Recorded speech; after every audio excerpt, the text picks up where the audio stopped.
Rube, we get to watch some football this week, kind of. Yeah, hey, it's better than nothing. We'll be out there on Wednesday watching, uh, I guess, our only opportunity this week to watch OTAs, and it'll be our first glance at these rookies in uniform running around, and we'll get look. You're not going to draw any conclusions from one day, but it's certainly going to be fun to watch.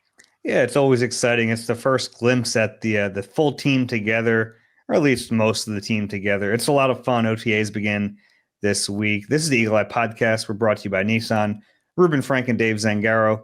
Before we get into it, how was your weekend? Good long weekend. I didn't really go anywhere exotic, but I did go to Quakertown. I tried a new rail trail up in Quakertown. Well, it's new for me. Did not realize that one of the largest girls softball tournaments in the East Coast was being held in the park, Veterans Park in Quakertown or Richland Township at the exact same time I got there. There were about 20,000 cars and one parking spot available. So that was mine. And but had a good weekend. The weather was nice. Did a little grilling and ready for OTAs. What'd you grill? Let's talk about it. Some chicken, some steak. Yeah. Okay, good. Very good. Corn. Nice. Hope everyone had a How about you? Nice What long weekend. Me, I was on the beach. A little chilly at times, but it's still nice to be out there. Touch the water. I have a rule whenever I go to the beach that I have to at least touch the water. How many rules do you have? I have a lot of rules. Dave, you should publish like a little guidebook. Dave's rules to live by. Yeah, it's not bad. That's an important one. You're on the beach. You got to touch the water. Why? Because it's there. What if you don't? What would happen? I don't want to think about it. We'll never know. What if it's low tide? It's a long walk all the way down there. And I just don't feel like touching the water. You would still do it? Oh, I've done it in the winter. Yeah. You're different. Let's get to, I shouldn't have brought that up. Let's get to OTAs this week. It is exciting. And look, it's everything here in the spring you take with a grain of salt because there's a long way to go. But typically, like you learn some things. At least we'll find out who's on the field, some injury stuff there. We won't learn a ton about scheme necessarily, but we'll see who's out there with the first team to begin practices. We'll see who's healthy. We'll even get a sense of like who might be performing well, which that you really take with a grain of salt, but it can show you a lot. I remember this time last year, we got out the OTAs, we see Zach Bond out there, and it was like, oh, okay, this is, is it real? Is he really playing linebacker, or is it that there's no sense in playing him on the edge in a passing camp, basically? That was the two schools of thought, and it ended up being very real. Yeah, it sure did. So what we see in one day, like you can't draw any conclusions. If somebody's getting first team reps, if he's the first guy to get them, could just mean somebody else is going to get them the next day. Somebody has to be out there first. So you try to take everything, like you said, with a grain of salt, but it does give you your first glimpse into what they're thinking and what their plans are. Yeah, at the very least, it sets up everything we're looking for in training camp. This is the precursor to that. So you say, okay, Zach Bond was a off-ball line or inside linebacker. Oh, no, last year we're still saying off-ball. This year we're changing it inside. He was still at that position in the spring. Let's see if it continues into the summer, and obviously it did, but it gives you a decent jumping-off point. Yeah, and some of the things that we see on day one on Wednesday are going to be things that carry over into the season. So that makes it interesting. And then the other interesting part is trying to figure out what's real and what's not real. Well, he's only getting those reps because a couple guys are hurt or not practicing. So you have to kind of try to put it all into context, and we'll do that on the next pod. But it's always interesting to get that first taste of what they're thinking. Yeah, at the very least, we'll have some takeaways. I'll have some practice notes up that you can check out, and then we'll talk about. You must be excited about that. I do get excited about that, of course. Just to lay out the schedule for everyone, we're recording this on Tuesday, May 27th. This is actually the first day of OTAs. The team will be on the field today, but there's no media availability. So we'll be out there on Wednesday, the 28th. They also practice on Friday, the 30th. 30th. The other 3 OTA practices, June 2nd and 3rd and June 5th, and then 1 day of a mandatory minicamp this year, June 10th. And that's it for the spring. Just 7 days of practice, just one of them mandatory. They used to all be open to the media. That's not the case anymore. Now, the mandatories are always going to be open, but these OTA practices, they just decide how much they want us to see. Yeah, and the mandatory is just 1 day this year. They had a 3-day camp last year, so I guess it's coming off the Super Bowl. It's a long season. You're trying to rest the body a little bit. You don't have as much change this year as they had a year ago with 2 new coordinators, so you kind of understand that if you're going to scale it back, there are reasons to do it.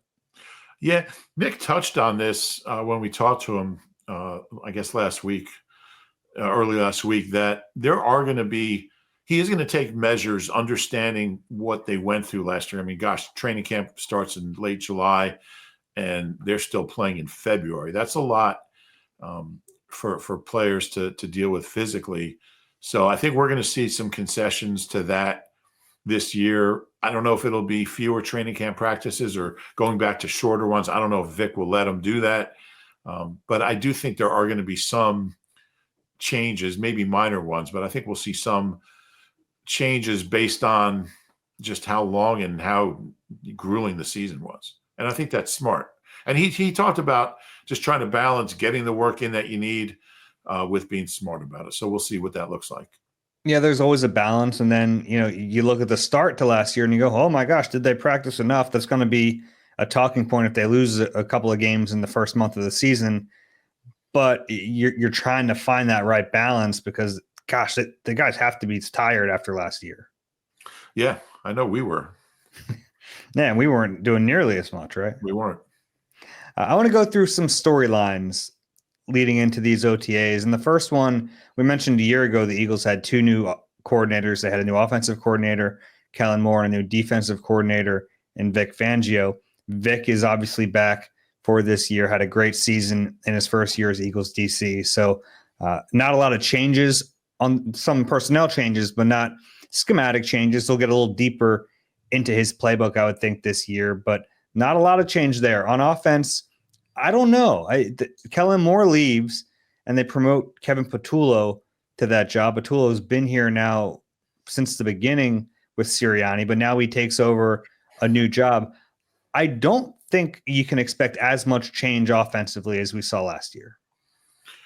Yeah, I think that's likely, but I don't really know for sure because he's going to want to put his own stamp on things. Things will be different to some extent.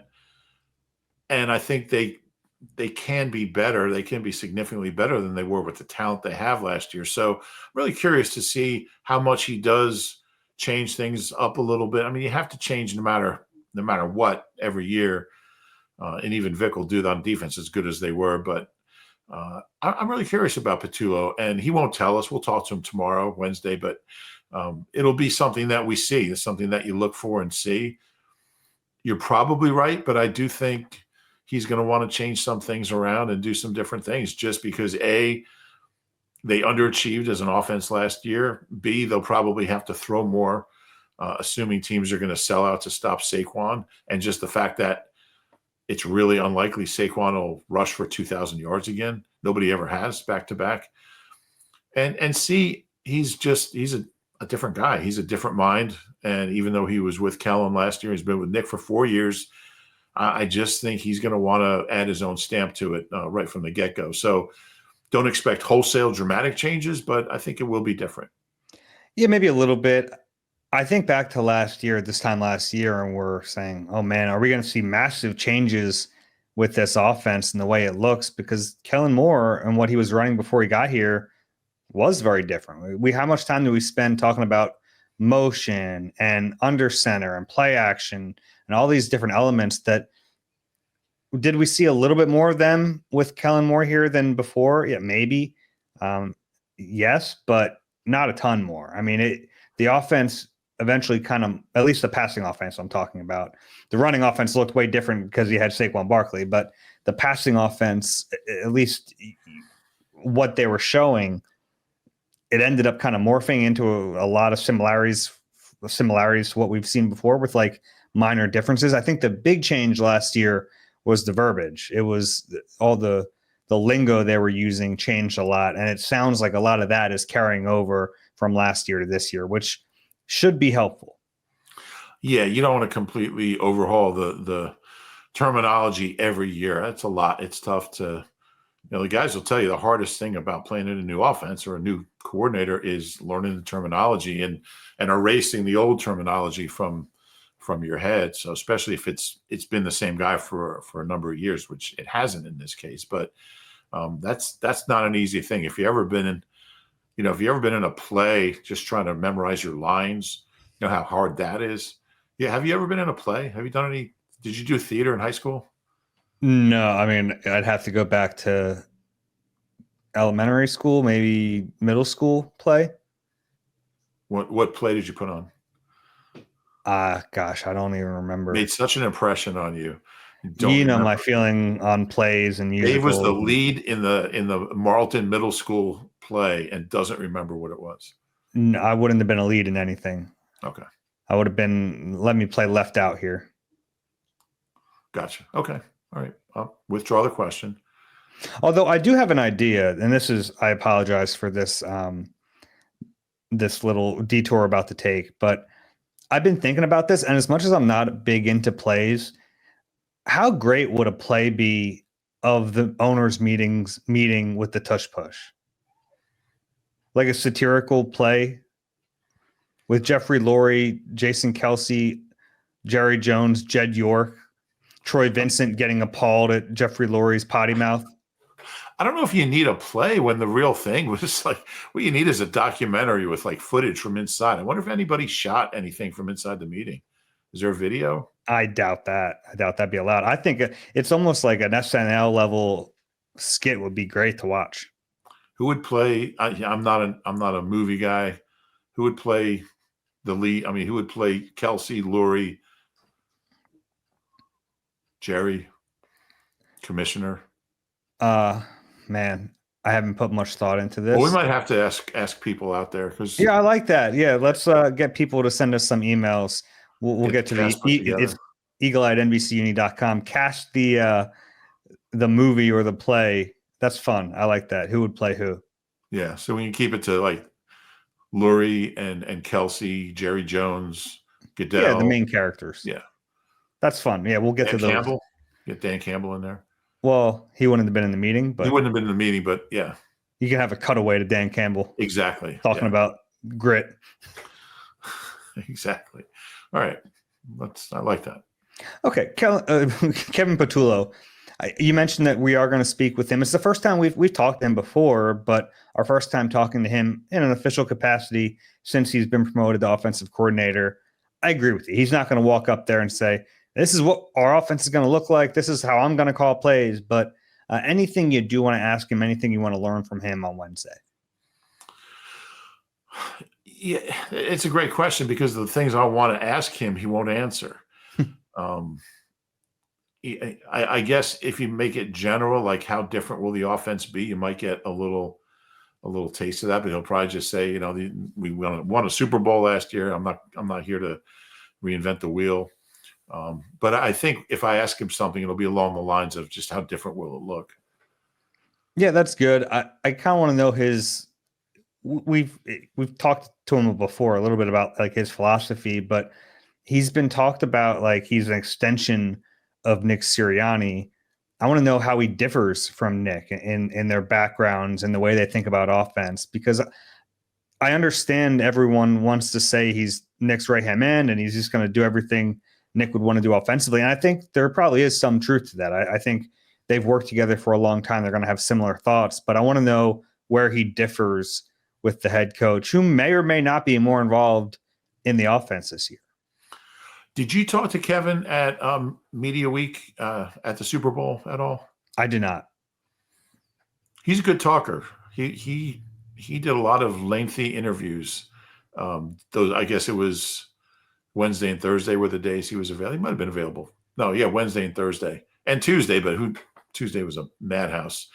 But I sat down with him a little bit at his table on Thursday. I think he'll be good. I think he'll be good as far as explaining things without betraying Nick's competitive advantage nonsense. I'm looking forward to that conversation on Wednesday. He has the ability to explain concepts in language that people can understand, and which is good for players too, as well as the fans and media. But looking forward to hearing what he says. I also, by the way, want to find out a little bit about his approach and what is going to be to play calling. Something he hasn't done, at least at this level. I don't know if he's done it before, but that's a big part of this job. And I know the Eagles try to downplay that a lot. That's a tough thing to downplay. It really does matter. And it's funny because they talk it up when it's going well, how much it matters. But when it might not be going well, it's collective. No, I mean, that is an important job. And I know that a lot of the groundwork is laid during the week, but it does matter who's actually calling the plays and how they're doing it on game day. Yeah, no question. And I think it's something that Kellen struggled with a little bit for much of the year. Obviously, at the end of the year, they were rolling, but it's certainly a valid question. A few other things on my list here of storylines going into these OTAs. One is it's something that happens when you win a Super Bowl. It's just dealing with the target of being the Super Bowl champs, and I think different teams deal with it in different ways. I think this is where, and I know sometimes you push back on the idea that leadership matters as much as people say it does, but I think for something like this, it does matter. Yeah, I think leadership is important. I just think it takes a form that's maybe different than people think. Just like it's more than just the rah-rah speeches before you go out on the field and that kind of thing. But it certainly has an important role in team building and the success you have and having those voices, whether it's a Malcolm Jenkins or Lane Johnson. It is important. But the fact that so few teams repeat is fascinating to me because so many teams come back with the same team, the same quarterback, the same coach. I mean, most Super Bowl teams aren't going to fire their coach. One almost did 2 years later. Now you're going to lose players, and you'll certainly lost some really good players. But I think the physical toll is a lot. You're playing 6 weeks after most people, and yeah, I think the mental toll of having that target on your back is something that a lot of teams struggle with. I feel like this team's going to be okay. I think they're going to be really good again. That schedule's tough, but I'm really curious to see how they react to being that team. I mean, they're going to be everybody's pick to get back to the Super Bowl, and a lot of people's pick to win it. How will they deal with that? It's a great question. Yeah, they are the favorites right now, and they're a young team. I mean, they're still a young team, so with a lot of new players too. So how does that all work together? And every player is going to tell you they've moved on from the Super Bowl. They've shifted their focus to the next season, but we know from teams in the past that's not always the case. So curious to see, ring ceremony, I think, is June 6th. That's probably really the last time they get to celebrate the Super Bowl. Now the banner will get raised on September 4th, but that's not really, like, the current team doesn't really have anything to do with that. That's just a stadium type thing. The ring ceremony is the last time you really get to celebrate it, or at least the last time you should celebrate it. Yeah, and I think Jalen kind of gave us an idea of the way the team is going to prepare to handle all that stuff. He was asked a question that had something to do with comparing last year and this year when we talked to him last week, and he said, "We're only talking about this year." He was just that was it. That was his answer. You're not going to hear Jalen Hurts talk about 2024 at all this year. Yeah, you're probably right. And that's where it starts. And that's where it starts. Hopefully for the team, it trickles down to every other member of the 53. I think it will. Yeah. Okay. Health update. We won't get any actual answers, but we'll see who's on the field. So will Nakobe Dean be around? Jahad Campbell, Nolan Smith, Cam Jurgens, Landon Dickerson, Ben Van Sumeren, and others. They've all had surgery. They're coming back from those injuries. Will they be out there? Yeah, it's a great question. Most of them won't be. I would think. If any of them are, it's great news. Yep. Then the position battles, which is something we'll be following in the summer a little more closely, but they start in the spring. I mean, someone, like you mentioned, someone's got to be out there with the first team. There has to be a jumping off point. And I'm kind of curious to see where some of these competitions go. I want to just go through them real quick. We don't have to spend Yeah. a ton of time on them, but right guard, I would imagine it'd be Tyler Steen out there first. He was out there first this time last year. Maybe eventually Kenyon Green gets in the mix. Maybe a Matt Pryor, one of the rookies. But I think it's Tyler Steen's job to lose right now. I think you're right, but I also think there's a chance he will lose it. And I don't think he's the worst right guard in the world, but if Matt Pryor outplays him, if one of the rookies outplays him, I don't think there's going to be any loyalty. We got to keep Tyler Steen at right guard. I think they can do better. I think there'll be a good offensive line, a really good offensive line with him. But I'm just not. I didn't see the consistency last year, and there were some moments where he just, he struggled.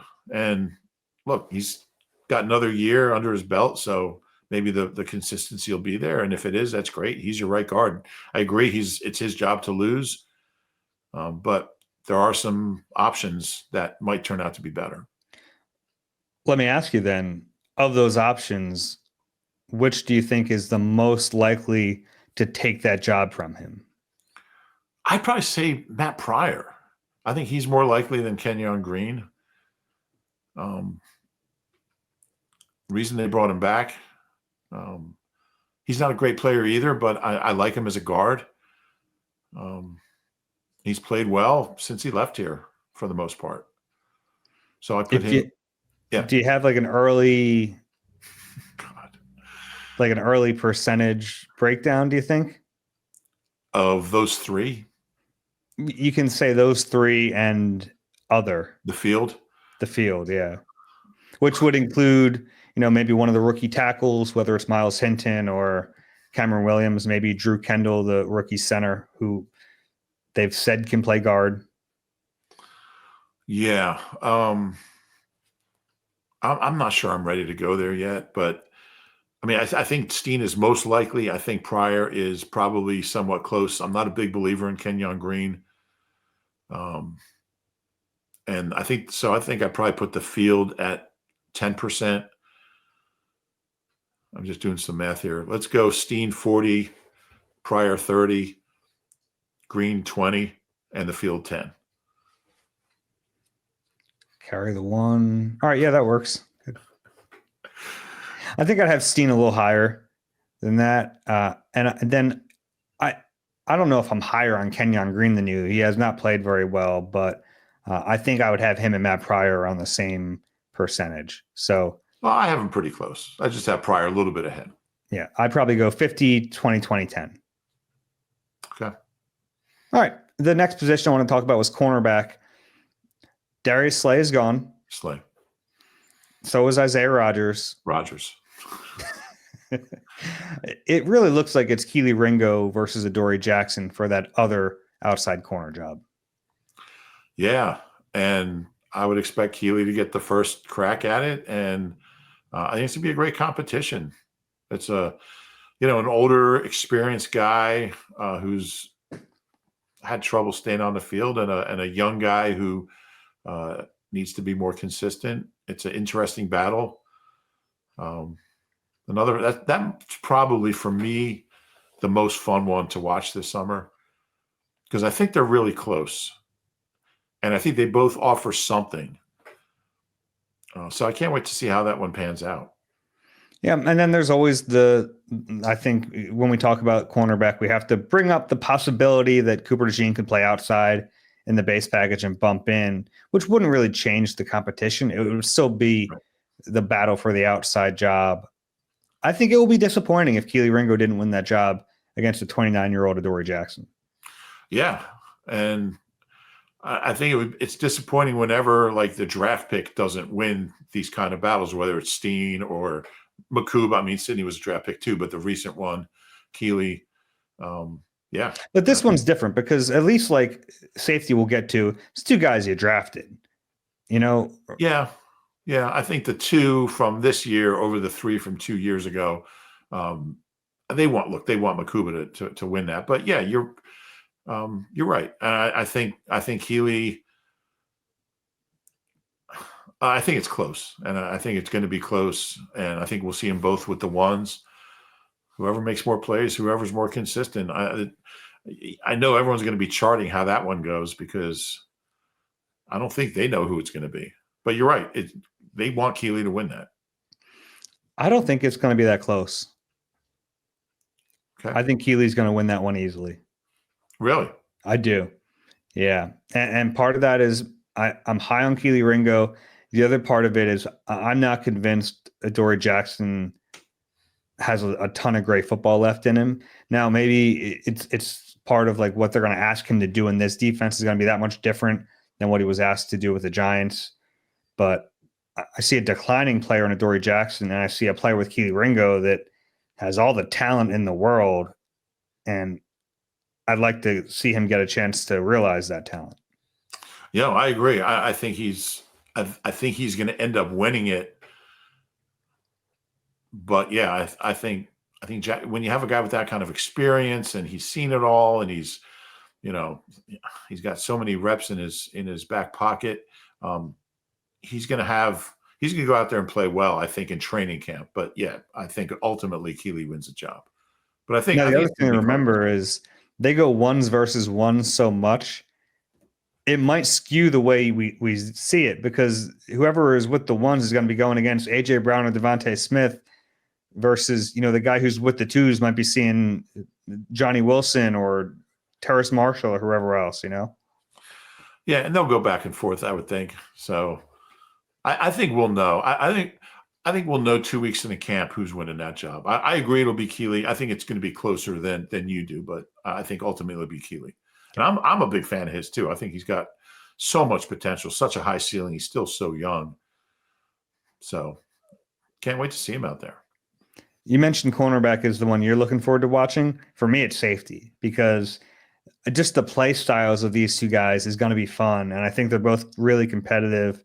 Talking about Sidney Brown and Drew Makuba, the rookie. You're right that Makuba was a second-round pick. I do think it's important to note that Makuba was 64th overall in the second round, and Sidney Brown a couple years ago was 66th overall. So, yes, it sounds way different second to third round, but in terms of where they were actually selected, not that different. Now, the years matter, right? And you mentioned it that Sidney Brown was drafted before Vic Fangio was the defensive coordinator, and I think that matters, especially at that position, more than maybe like an outside cornerback where they just got to cover. I'm fascinated to watch that, though. I think you're right. Makuba is the better pick probably right now because they just drafted him and there's excitement around him, but it's going to go to the better player.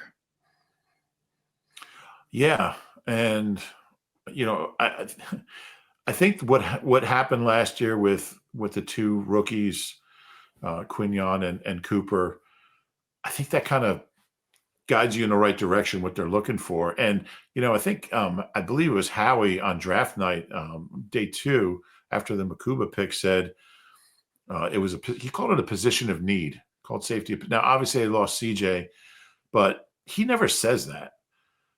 So the fact that he said it's a position of need, it just seems like organizationally they're a little down on Sidney. And maybe that's not fair, but maybe it's just part of Vic not being here when he was drafted. And I believe more that Sidney was behind Avante and Tristan McCollum last year just because Vic didn't – I mean, he was healthy. He was playing. I know you feel like maybe it was just he wasn't 100% yet. He was still working back. He hadn't played. No. I don't think it was health related. I think it was that he got behind and Vic never got a chance to see him in spring or summer. Okay, fair. Yeah, I think he's going to have to really outplay Makuba to win that job. I'm not saying it's going to be fixed, but I think he's going to have to really play exceptional in camp to win, to hold off Makuba. The tie goes to Makuba. Yeah, I mean, if it's tied, I think they've shown they're going to. Not that Sydney's old. I think Sydney's 24, I believe. They're going to go to the guy that's a Vic guy if it's close, or if it's tied, if it's even. What if they both don't look good? Do you ever pull that Justin Simmons escape hatch? I think that would be a after camp's over type thing. If that happens, it's kind of a scary thought, but it's certainly possible. And he's out there, and I'm sure if those two guys are both struggling, there's going to be a phone call made saying just like don't do anything, until. And I think that look, Justin Simmons doesn't want any part of training camp, so he's going to sign anywhere before it's over. But if he wants to play, it's an option. Edge rusher, Nolan Smith. We know he's one of the starters. He really had a fantastic second season of his career and probably just scratching the surface of what he can be. But no Brandon Graham, no Josh Sweat. They're both gone. I think we probably agree Jalix Hunt is the next guy up, but they also have Azeez Ojulari. They added Josh Uche as well. You have some other guys in the mix because that's not just a battle for the starting gig. I think that's going to be Jalix Hunt, but that's a battle for reps at that position. And they'll go deep there. And Ojulari is a really interesting guy because when he's been on the field, he's always been productive. He's averaging more than half a sack a game in his career, I believe.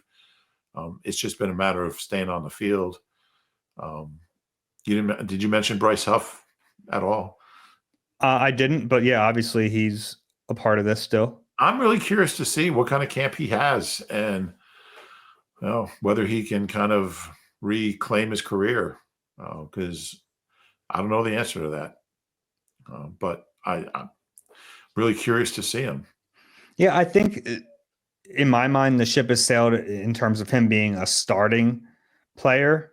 Like, I don't think Vic is going to start him. He's not going to beat out Jalix, so yeah. Yeah, I don't think so. Yeah, so, but like if he's going to be on the team, you're trying to recoup value and you're trying to say, man, and maybe this is like a little Vic stubbornness too. Like Vic wants them to be able to do everything, and maybe that's not the right way to handle Bryce Huff. Maybe that's not going to allow you to get out of him what he can give you as just a pure pass rusher. I think there was clearly a disconnect between the front office and coaching staff, which we haven't seen much in recent years. That used to be a big problem. We haven't seen that much a lot recently, but this seems like one of those situations where those two sides just weren't pulling in the same direction.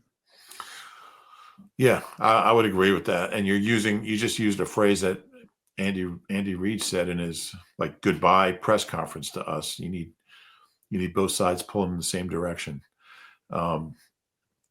Yeah, I think you got to give up on the notion that Bryce Huff, despite that contract, is a 3-down player, because he's not, and just try to get him in positions where he has a chance to succeed and see if that'll help him. Maybe not being out there on first down or most second downs is going to clear his head to the point where he can be more effective on third down if you put him out there. Now, with that contract, you want a guy who's going to play every down, but if that's not him, and if it's hurting his ability to be productive in passing downs, that's what you have to do. And that's what I expect him to do if he's here. Linebacker, Zach Vaughn, I think he has one of those jobs wrapped up after an all-pro season. I don't know. A year ago. N'Kobe Dean working his way back from injury. Jahad Campbell working his way back from injury.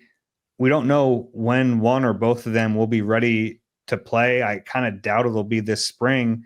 It means Jeremiah Trotter Jr. could be the next guy up. Yeah, and I think they're still high on him, even with the draft pick. At the very least, he's a very good special teamer. I think a lot of this is going to have to do with when guys start coming back and how healthy they are.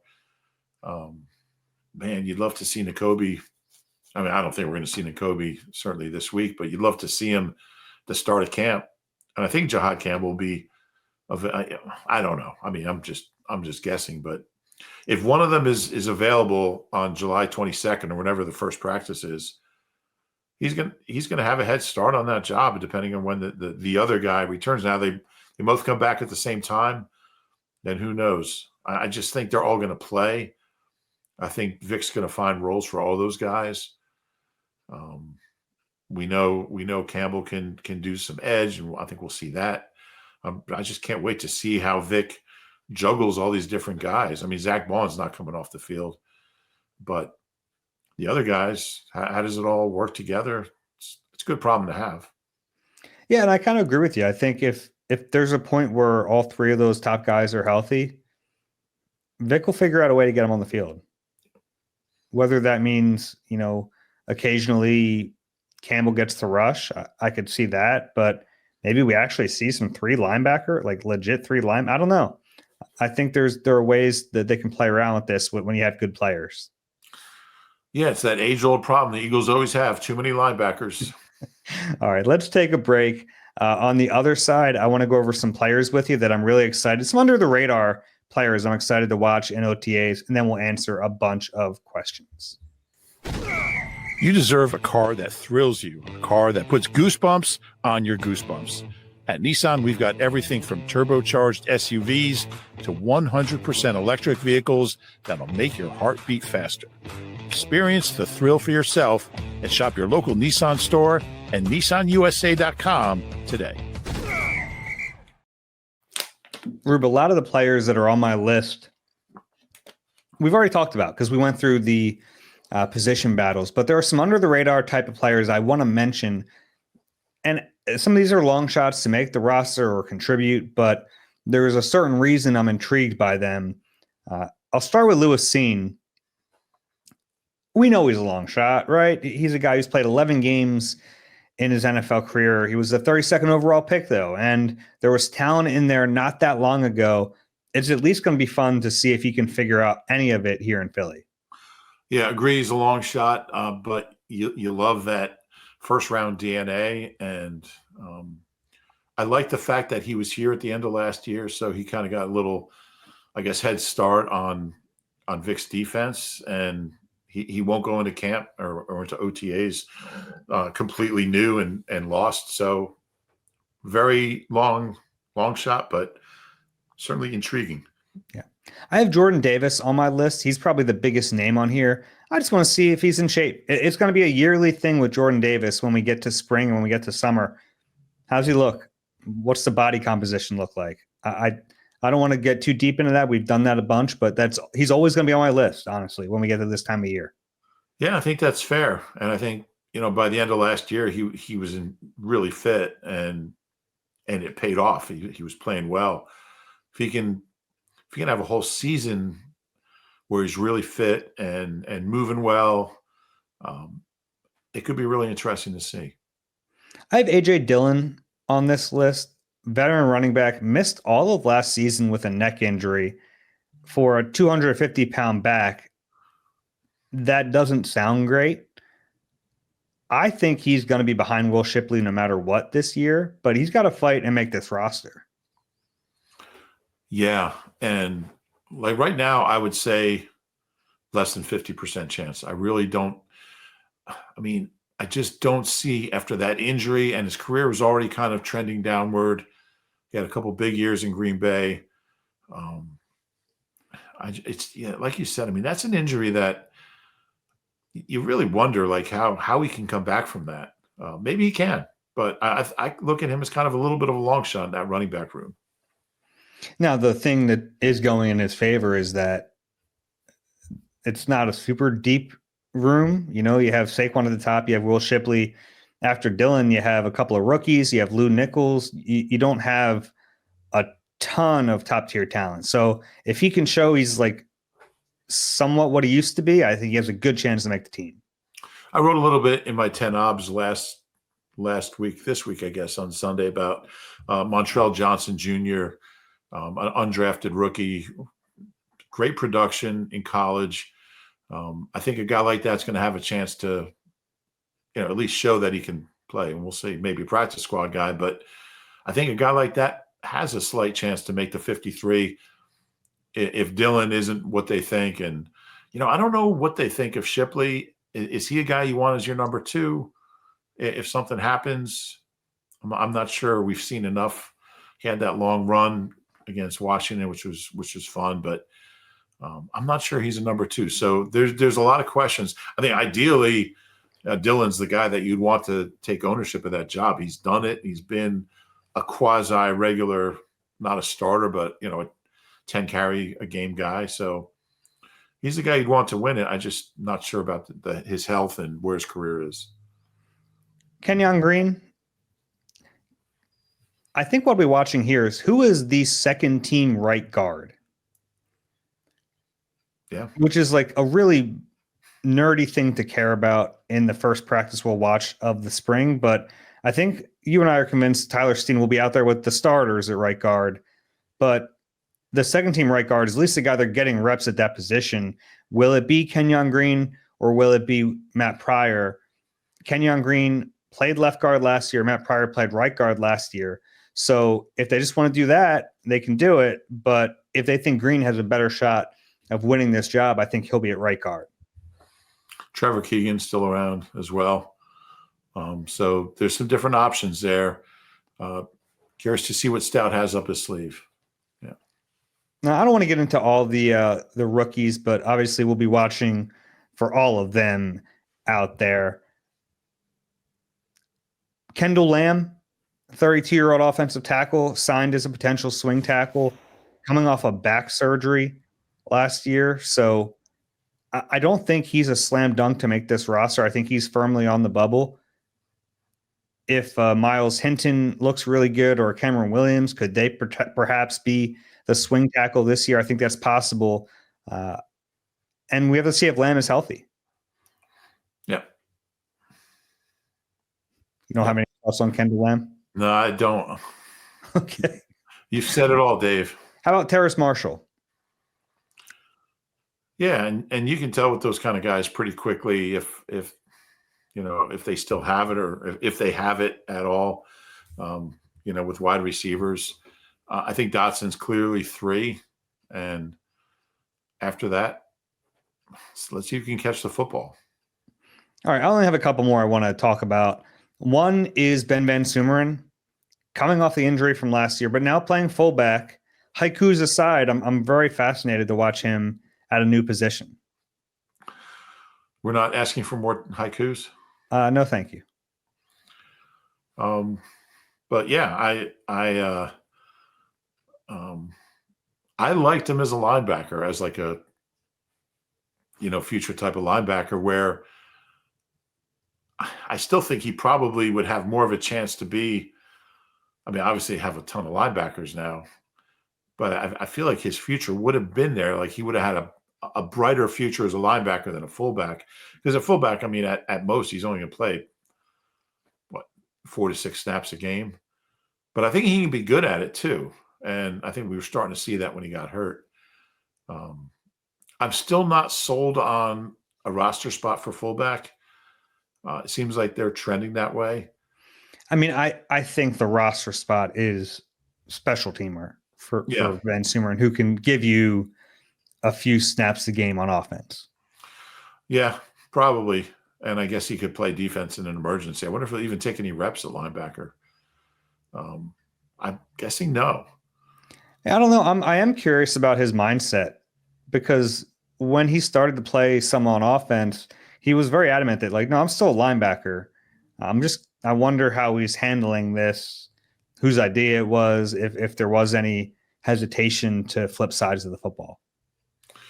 Yeah, I mean, he might have a better chance to make the team as an offensive player with their linebacker depth. But these are really interesting questions whenever we do get a chance to talk to him, which probably won't be till, who knows, August or September or maybe November. I don't know. And then the last one on my list is Avery Williams.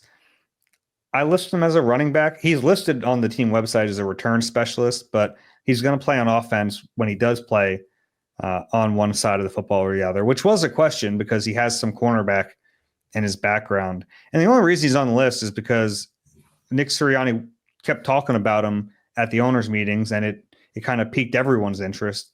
and maybe he has something in mind for him. Yeah, I mean, he's a guy that at one point he made some plays on offense. So if he's here, you're giving him a roster spot as a returner, I would think they'll try to get something out of him on offense. I just think it makes sense to not a regular role, not a bunch of touches per game, but you have some plays in for him and might be able to help you. Want to do some questions? Yeah, I'm just going to add one guy of my own to that list. Sure. Kyle McCord. You made a point the other day that you can tell really quickly if a quarterback in training camp, if a young quarterback has it or doesn't. So he's a guy I certainly want to see how he's throwing. We know he's a big arm.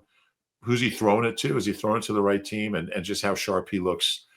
You could tell Tanner McKee from day one, there was just something there.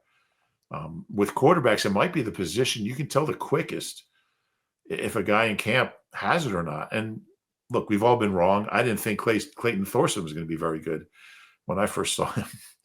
Oh, wait, he wasn't. But yeah, with a lot of the bad ones, you knew day one it just wasn't going to happen. So curious to see him.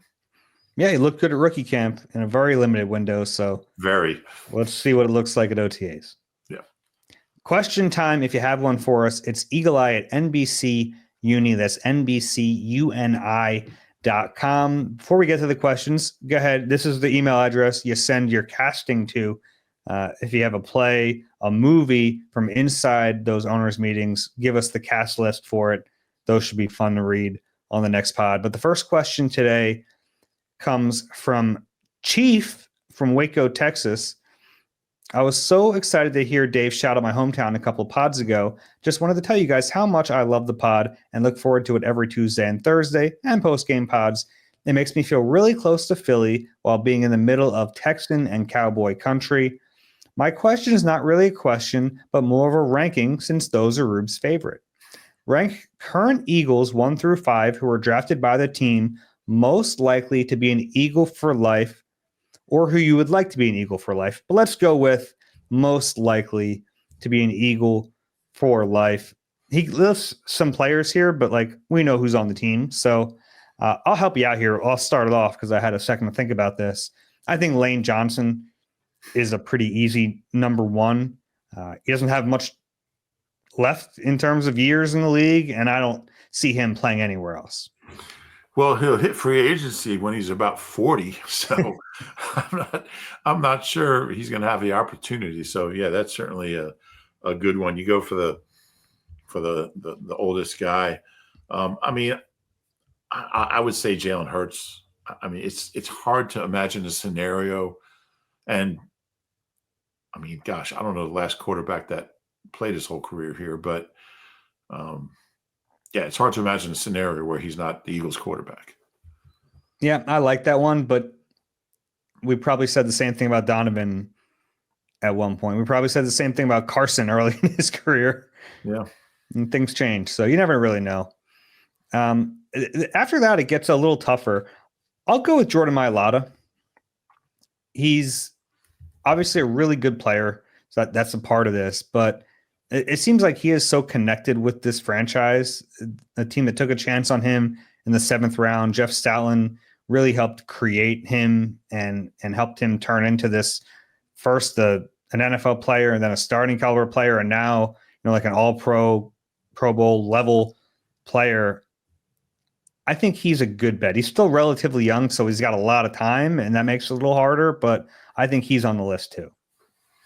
Yeah, and I would say Jalen Carter next, just because Howie doesn't let players like that leave, period. Yeah, he's really good, and that's a pretty good start for this. Yeah. And it's a position where you can play a little deeper into your career. Yeah. Well, that's 4. Do we need to come up with one more, or are we good? I'll give you one more. How about Cam Jurgens? I think the center position offers a lot of stability. I think they appreciated that they had Kelsey in there for so long. And that's not to say that Cam is going to have that level of career, but he's off to a really good start.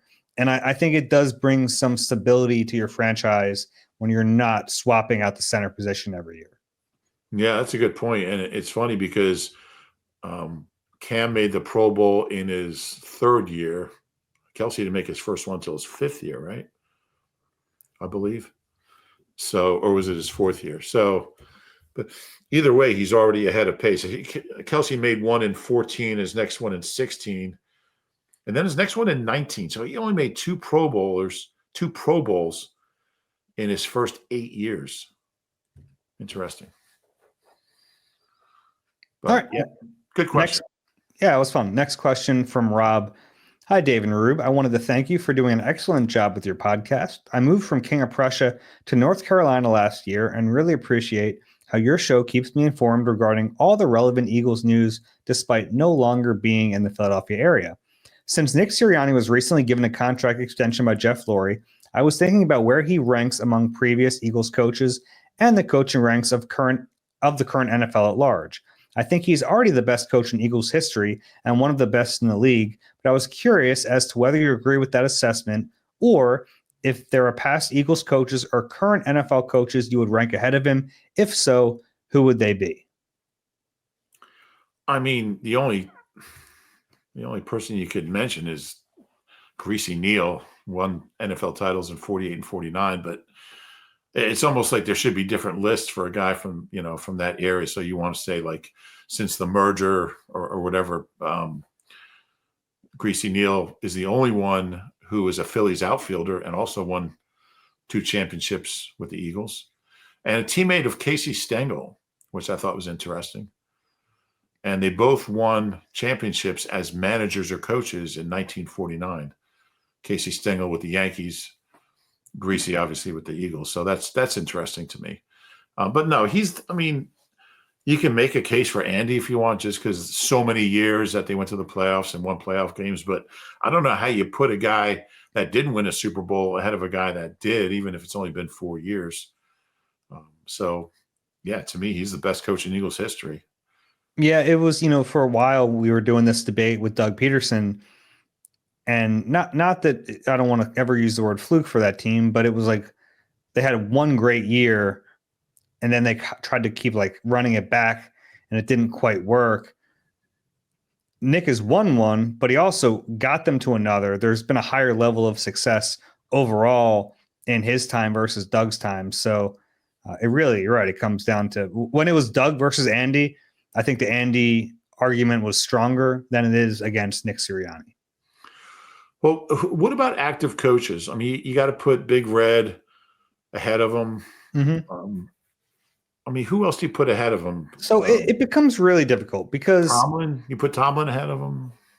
What do you want? I mean, he's had like a really steady level of success, but if we're being honest about Tomlin, like it hasn't been amazing recently. Sure. It becomes tricky because I also think that it's like, what are you looking for in your head coach? Nick is the perfect coach for this team. And by that, I mean, this is not I think that the head coaching position is maybe more important in some other cities. And that's not a knock on Nick. I think that's just like the structure of the franchise. This is a team with an excellent general manager, an owner who knows what he wants and who knows football and knows the way to create a winning team. And Nick is the right guy to lead the team. Does that mean he'd be as successful somewhere else? Like, probably not. Yeah. But that doesn't matter. It's sometimes we get down the rabbit hole with these arguments, whether it's talking about Jalen Hurts or Nick Sirianni. It's like, it doesn't matter. Like the ranking of it all, like you end up losing the mission a little bit. Yeah, that's fair, but it's fun. I mean, is Andy the only current head coach that's won multiple Super Bowls with Belichick out? I think he might be. I'm picking up like some random.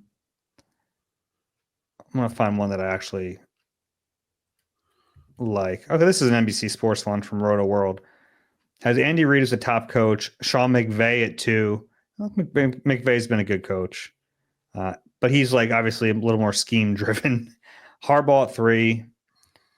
Harbaugh's won one and I love Harbs, but I mean, he's won one in 17 years? Yeah, and like it's fun because we can say like, okay, you can rank Harbaugh higher than Nick Sirianni, you can rank Lamar higher than Jalen Hurts, but when it matters, the Eagles guys have gotten it done, right?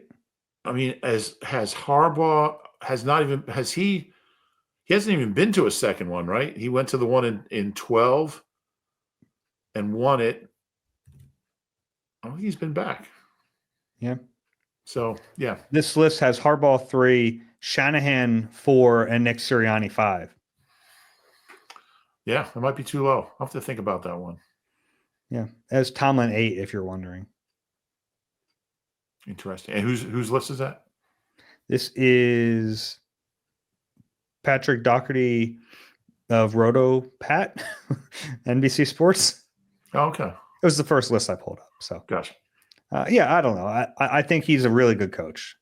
I think like Andy is the only one that's like definitely ahead of him. I understand you put McVay ahead of him for all the offensive innovation he brings to the table.